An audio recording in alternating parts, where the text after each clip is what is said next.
Chapitre 3. La famille de Baralioul, le GL se prononçant L mouillé, à l'italienne, comme dans Broglie, duc de, et dans Millionnaire, est originaire de Parme. C'est un Bararioli, Alessandro, qui épousait en seconde noces Filippa Visconti en 1514, peu de mois après l'annexion du duché aux États de l'Église. Un autre Bararioli, Alessandro également, se distingua à la bataille de Lépante et mourut assassiné en 1580 dans des circonstances qui demeurent mystérieuses. Il serait aisé, mais sans grand intérêt, de suivre les destinées de la famille jusqu'en 1807, époque où Parme fut réunie à la France et où Robert de Baralioul, grand-père de Julius, vint s'installer à Pau.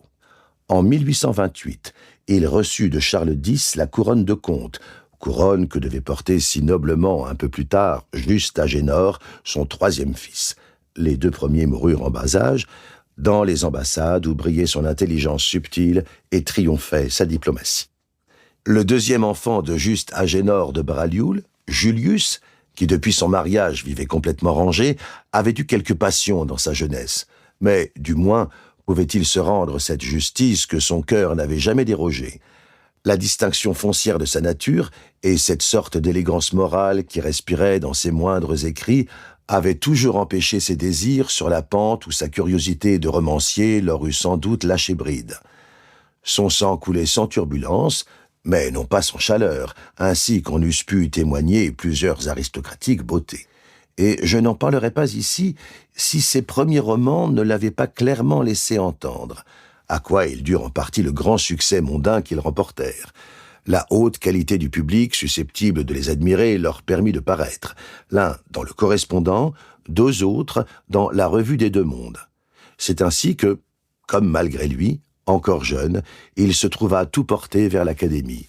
Déjà semblait l'y destiner sa belle allure, la grave onction de son regard et la pâleur pensive de son front.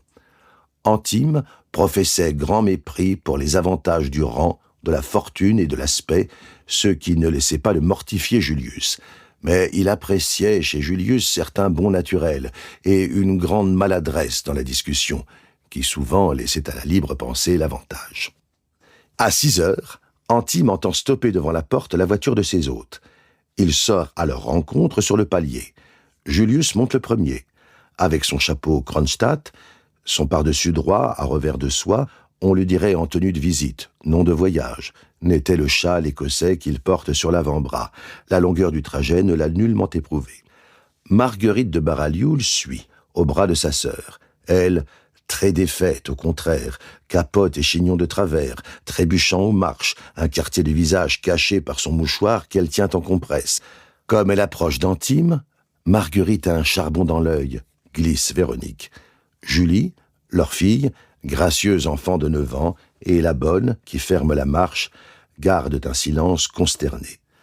Avec le caractère de Marguerite, il ne s'agit pas de prendre la chose en riant. Antime propose d'envoyer quérir un oculiste, mais Marguerite connaît de réputation les médicastres italiens et ne veut, pour rien au monde, en entendre parler. Elle souffle d'une voix mourante, « De l'eau fraîche, un peu d'eau fraîche, simplement. Ah !» « Ma chère sœur, effectivement, reprend Antime, l'eau fraîche pourra vous soulager un instant en décongestionnant votre œil, mais elle n'enlèvera pas le mal. » Puis, se tournant vers Julius, « Avez-vous pu voir ce que c'était ?»« Pas très bien.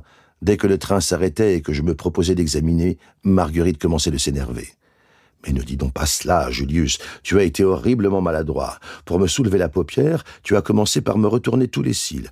Voulez-vous que j'essaie à mon tour ?» dit Antime. Je serais peut-être plus habile. Un faquinot montait les malles. Caroline alluma une lampe à réflecteur. « Voyons, mon ami, tu ne vas pas faire cette opération dans le passage, » dit Véronique, et elle mène les Baralioul à leur chambre. L'appartement des Armand-Dubois se développait autour de la cour intérieure où prenaient jour les fenêtres d'un couloir qui, partant du vestibule, rejoignait l'orangerie. Sur ce couloir ouvraient les portes de la salle à manger d'abord, puis du salon, énorme pièce d'angle, mal meublée, dont ne se servaient pas les Antimes, de 2 chambres d'amis préparées, la première pour le couple Baralioul, la seconde plus petite pour Julie, auprès de la dernière chambre, celle du couple Armand-Dubois. Toutes ces pièces, d'autre part, communiquaient entre elles intérieurement. la cuisine et 2 chambres de bonne données sur l'autre côté du palier. « Je vous en prie, ne soyez pas tous autour de moi, » gémit Véronique. « Julius, occupe-toi donc des bagages. » Véronique a fait asseoir sa sœur dans un fauteuil et tient la lampe, tandis qu'Antime s'attentionne.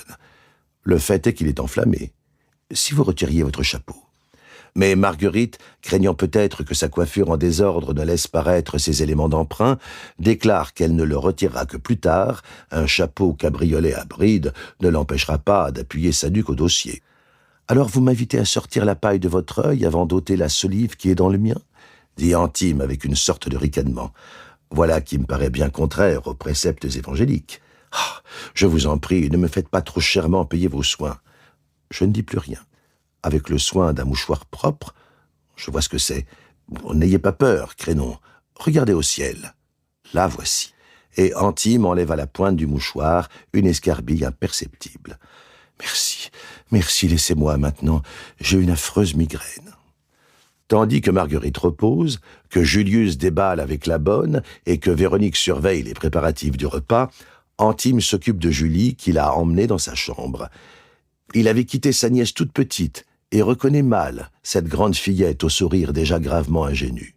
Au bout d'un peu de temps, comme il la tient près de lui, causant des menues puérilités qu'il espérait pouvoir lui plaire, son regard s'accroche à une mince chaînette d'argent que l'enfant porte au cou et à laquelle il flaire que doivent être suspendues des médailles. D'un glissement indiscret de son gros index, il ramène celle-ci sur le devant du corsage et, cachant sa maladive répugnance sous un masque d'étonnement, « Qu'est-ce que c'est que ces machinettes-là » Julie comprend fort bien que la question n'est pas sérieuse. Mais pourquoi s'offusquerait-elle ? « Comment, mon oncle, vous n'avez jamais vu des médailles ?»« Ma foi non, ma petite, » ment-il. « Ça n'est pas joli, mais je pense que cela sert à quelque chose. » Et comme la sereine piété ne répugne pas à quelque espièglerie innocente, l'enfant avise, contre la glace, au-dessus de la cheminée, une photographie qui la représente, et, la désignant du doigt, « Vous avez là, mon oncle, le portrait d'une petite fille qui n'est pas non plus jolie. À quoi donc peut-il vous servir ?» Surpris de trouver chez une cagotine un si malicieux esprit de répartie, et sans doute tant de bon sens, l'oncle Antime est momentanément désarçonné.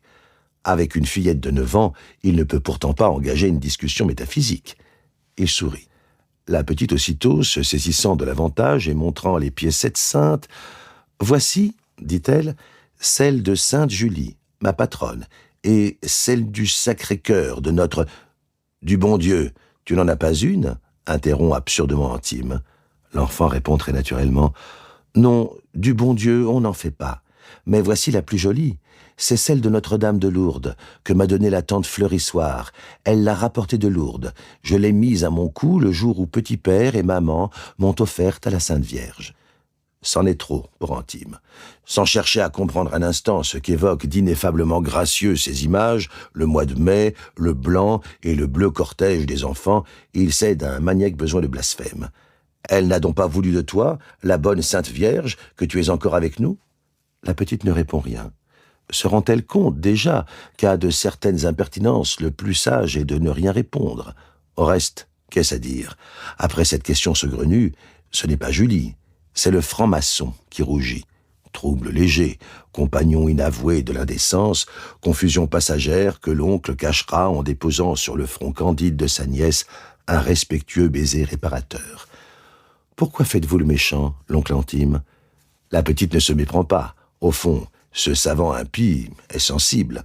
Alors pourquoi cette résistance obstinée?